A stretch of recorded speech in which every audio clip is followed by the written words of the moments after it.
Então eu queria refletir um pouquinho com os irmãos nessa manhã sobre esses três elementos: o trigo, o vinho e o azeite. Aqui na mesa está até representada o trigo, porque quando a gente fala em trigo, a gente está falando também em pão. E tem também o vinho.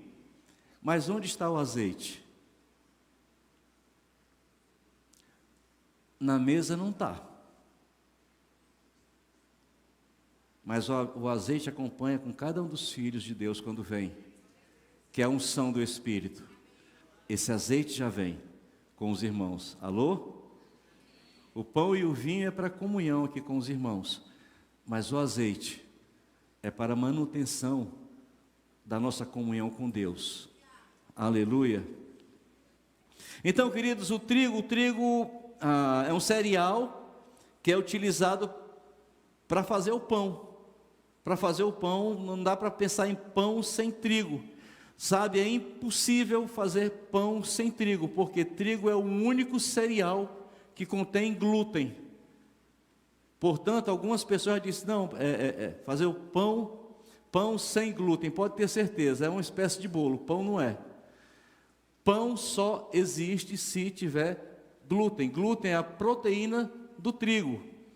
Tá? Então, quando fala de trigo, está falando de quê? Está falando de pão. Está falando de pão, cereal.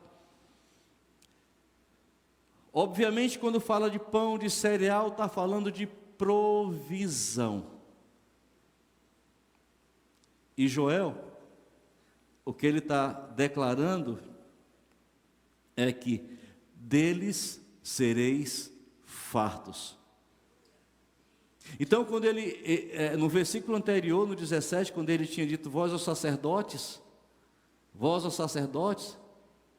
orem do alpendre ao altar, e clamem, orem pelo povo, é com esse propósito, para quê?